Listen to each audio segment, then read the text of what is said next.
د غونډې چې کوم مقصد دی هغه زما د پلار په 3 جون باندې د کرونا په وبا کې د خپلو خلکو په منځ کې اوسېدو کې د هر کس تپوس ته تلو کې هغه شهید شوی الله دې وبخښي. دا جمشید میا خدمات د چا نه پټ نه دي. دلته چې دا څومره خلک ناست دي دې کې هر یو کس به هغه ته ورغلی هغه سره به یو واسطه پاتې شوی یو تعلق پاتې شوی. هغه چېرته د خپل د ځای نه څوک خالي لاس نه دي رالېږلي. هر کس ته د حد نه زیات قدر ورکړی دی، هر کس ته عزت ورکړی دی. نن چې دا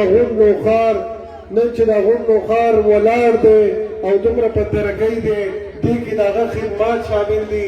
نن موږ ټول هغه زه خو یې په خپله ډېر یادوم ځکه چې نن پکار و چې هغه د دومره خدمات نه پس هغه دلته کیږي او د هغه په لاس باندې نور خدمات شوی. تاسو ټولو ته پته ده چې د کرونا په وبا کې چې هغه پیله فیز کې کم خوف و کم هراس و په هغه فیز کې هغه ما به ورته مینت کولو چې ته موزه ځکه چې هغه کې دومره بیماریانې وې چې موږ ته پته وه چې که دی وځي نو دی نه پاتې کېږي. خو هغه خپلو خلکو سره د هغه مینه او ما سره الفاظ نشته چې کله ما پلار چې کله هغه ما دې شي ته رضا کو د هسپتال ته راتلو نه پس و د 2-3 ځایونو نورو ته پس چې ته به نه ځې نو بیا زه وتل شروع شوم. ما به د هغه د زړه دپاره به خلکو ته تلم. هغه به ما ته یو خبره کوله نن په مونږ کې نشته. هغه به ما ته وایي چې که یو سړی مالداره دی او په هغه کرونا راشي نو چې بلکل ورته لاړ نه شي. خو چې یو سړی غریب دی او د هغه د کور ټول سیسټم بند شو او هغه ټایم به هغه مالیات او ټول سیسټم باندې سیل کېدو نو کم از کم چې هغه سره خوراک ته سینې نو ته ورشه نو تا باندې به هېڅ هم نه کېږي. بیا زه د هغه یو زوی وم او زه په وتو شوم او زه متاثره شوم. ما ته پته ده چې په هغه باندې څه تېرېدل. ما خو هغه سره آخري وخت هم تېر نه کړو ځکه چې زه خپله کوارنټین وم. ما بس صرف هغه ټایم ولیدو چې کله هغه هسپتال کې مونږ باندې کمرې ته دننه کړو بیا خو ما هغه بس په مرګ باندې ولیدو. خو چې کله ما پلار وفات شو او کله موږ هغه واپس راغوستو نو زه هسپتال ته لاړم او ما ته فون وکړو چې وفات شو. نو زه د هسپتال ته ما کتل نو ما وی چې دا زما پلار څه وکړل؟ دا خو د دې خلکو دپاره ځان ووژلو او دا خو د خلک د چا ښه نه یاد ساتي. دا خو به د خلک ټول هېر کړي او ده خو ځان مړ کړو. ده خو زه ټول سیسټم یې تباه کړو، خاندان یې ټول تباه. خو بیا زه چې را روان وم بیا چې زه کله رالم او زه د خلکو ته رالم نو ایمانا درته وایم نن زما زړه زه ډېر په تکلیف کې یم. خو زه درته ایمانا وایم چې ما چې د خلکو ما ته څومره مینه راکړې دي نو خار د خلکو زه ایمانا وایم قسم خورم چې که زما پلار نه چې زم په دې خلکو باندې قربان شم نو دا به کم وي. موږ دې علاقې ته قربانیانې ورکړې دي. زما پلار څه غریب نه و، هغه سره پیسه وه، ګاډی و، په اسلام آباد کې خپل کور و، دنیا تښتېده. مور او پلار او اولاد نه بیلیدل. دومره خوف و په هغه ټایم کې او هغه په هغه ټایم کې تاسو ته رالو. تاسو په منځ کې هر سړي ته بتلو، هسپتال ته بتلو، هر چا تپوس به یې کولو. هغه په زړه کې یو درد و. دلته یې تاسو ټولو سره وخت تېر کړی. تېر 15 کاله وزیر خو هغه ما چېرته نه و لیدلی ځکه چې تېر 15 کاله هغه یو ورځ هغه د وزارت په کور کې نه دی پاتې شوی. هغه چېرته داسې پروټوکول نه دی ځان سره ساتلی چې تاسو خلک د هغه نه لرې شئ. ما ته یو کیسه مونږ لاړو د وزارت کور مو کتو نو مونږ CNW والا ځان سره بوتلي و دی پکې رینوویشن کې. نو مونږ لاړو او ټول کور وکتو چې واپس را روانو دي تارونه راواوړېدو نو ما ګاډی چلولو. ما ته وایي چې ما ته نه ځو. نور دې ولې نه ځو؟ نو ما ته وایي چې دلته زما خلک ما ته نشي رارسېدلی. نو هغه دومره تاسو خلکو سره مینه وه. دې نوخدې حجره کې به ناست و 15 کاله تلی راغلی دی. دې نوخار کې د هغه خدمات دي. دلته د هغه له لاسه هغه د لاسه نن خلک سړي شوي دي. نن چې هغه وفات شو هغه خلک زما نه مخ اړوي. دا ما زه افسوس ما ته کېږي. ما ته پکار وه چې زما پلار دا خلک پېژندلی وی چې د هغه او د پرویز خان د وجې نن کوم خلک سړي شوي وو، نن هغوی لګیا دي مخالف جلسې کوي. دی چا پېژندل؟ دی خو زما پلار را مخکې کړي وو.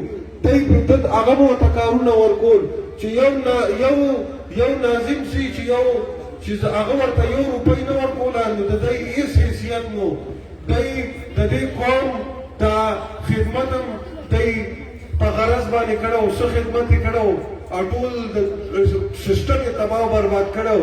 چې کم خلک د عوامو سره مخلص دي هغه زموږ نه لرې ښه دي، او موږ شکر باسو چې نن زموږ په قافله کې داسې خلک نشته چې د هغوی نه د عوامو زړه ټکېدلی دی. موږ دا نوښار تاسو ته یاد دی چې د 2013 نه مخکې څنګه و، ما ته یاد دی چې دا نوښار څنګه و. موږ دلته کیمپین کړی و. دا 2013 کې دلته یو وزیر صاحب د هغه ټینور پوره شوی و د پیپل پارټۍ، دې نوښار د هغه کړي سو، تباه او برباد نوښار یې موږ ته راکړی و. خفا مایوسه خلک یې موږ ته راکړي وو چې موږ رالو. دی بیا وایي موږ څه کړي دي؟ موږ دې نوښار ته ترقي ورکړې ده. موږ چې څه کړي دي دې نوښار دپاره هغه دې نوښاریانو ته مخامخ دي. دی وایي موږ څه کړي دي؟ تاسو د دې پول نه راوالی، دا روډونه، دا ګلۍ، دا سوله لایټ د دې پول نه راوالی. زوړ هسپتال روډ موږ جوړ کړی، تحصیل روډ موږ جوړ کړی، لیمبوانو لار موږ جوړه کړې، ټینکۍ روډ موږ جوړ کړی، شاګوله رټ روډ موږ جوړ کړی دی. هغې ته مخامخ روډ چې ګمبد شاه بابا ته وځي موږ جوړ کړی. قاضي حسین احمد هسپتال په 3.5 ارب روپۍ موږ جوړ کړی دی. زموږ مشرانو جوړ کړی، ما پلار جوړ کړی، پرویز خان جوړ کړی. نور چې د خیشکو روډ پورې راوالی، دا دنډه علاقې دا ټول چا کړي دي؟ دا دی کړي دي. دی خو موږ ته تباه برباد نوښار راکړو چې والا 15 کاله ما خپل جیب ډک کړو، اوس یې تاسو سنبال کوئ.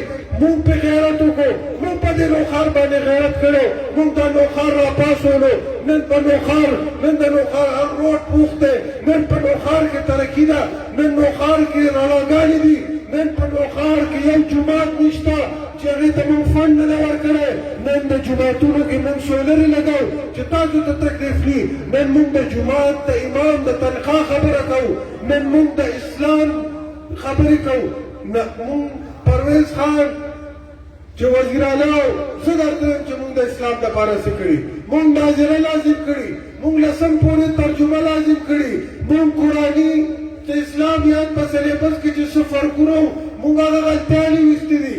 موږ د جومات او د مدرسې ته فنډونه ورکړي دي، موږ سولرې لګولي دي، موږ د جومات د امام خبره کوو، د هغه د تنخواه خبره کوو. ځکه چې د امام د جومات امام چې د سپینې جامې سړی هغه نهوخته کولی شي او د هغه ګزاره به څنګه وي. موږ د هغه هغې ته د ماهانه 10,000 روپو انشاءالله هغه به په میاشتو کې شروع شي. موږ دې نوښار ته میډیکل کالج ورکړی دی. دی وایي په جلسه کې ودرېږي، وایي چې پرویز خان خو وایي چې زه دا نوښاریان سیند ته وړم. ما ته به یو جواب راکوئ، په 14.5 ارب روپۍ بند چا جوړ کړو؟ چا جوړ کړو؟ نو دا یې تاسو پچکولی که ویشته یې؟ په 14.5 کروړه روپۍ 14.5 ارب روپۍ باندې تاسو ته بند جوړ کړو. سیلاب کله راغلی؟ په 2010 کې. د چا حکومت و؟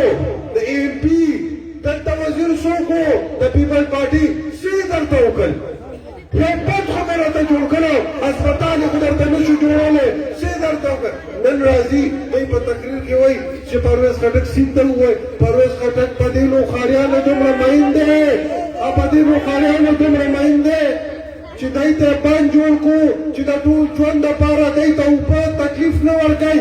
1,40,000 کیوسک اوبه تېر کال رالې، دلته یو کور هم شکر الحمدلله نه دی انفیکټ کړی. دا دی زموږ مینه نوښار دپاره. نن دی چې کله مونږ ته نوښار حواله کړو، په نوښار کې یو هسپتال و DHQ. نن په نوښار کې صرف په 63 کې 3 غټ هسپتالونه دي. قاضي حسین احمد دی الله وبخښي دا هغه شروع کړی. دراني صاحب اکرم دراني دلته مشینري راله، هغه مشینري DI خان ته یې وړه. دی دا هسپتال تاسو ته نه جوړولو. نن پرویز خان رالو 3.5 ارب روپۍ هسپتال ته ورکړي. نن د قاضي کمپلکس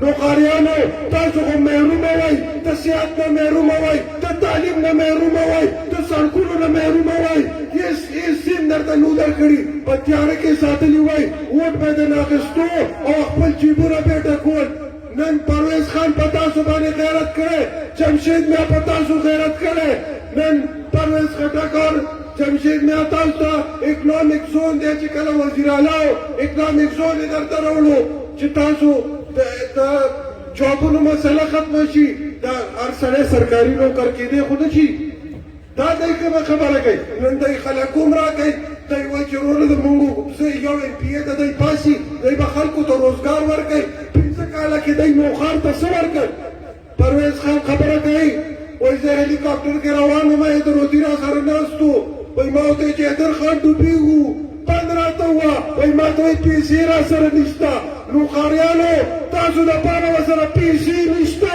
او تاسو ورته نن جلسې کوئ دې خلکو ته دا خلک د دې ځای نه وشړئ نن نوښار کې موږ څه نه دي کړي نن جمشید میا په دې نوښار ته کوم عزت نه دی ورکړی کوم یو عزت یې نه دی ورکړی نن پرویز خټک دې نوښار هر کور ته د ګیس خبره کوي نن 12 کیلومتره ګیس پایپ لاین منظورېږي او هر کور ته ګیس ځي نن تاسو خلک د سوال ملت نه خلاص کوئ چې یو پسې ګرځه او بل پسې ګرځه خپل یې درته پیپ منظور کړی خپل یې درکوي د هغې نه پس ستاسو د ګیس د پریشر مسلې دپاره د هسپتال د مخامخ چې پایپ پروت دی دا یې درته منظور کړو 7.8 کیلومتر پایپ لاین د 15 کروڑ روپو چې دې نوښاریانو د ګیس د پریشر مسله ختمه شي ټرانسفارمر یې درته منظوري کړي لارې درته جوړوي سکولونه درته اپګریډ کړئ دې نوښار ته هغه د جینکو ډګري کالج ورکړو خو هغه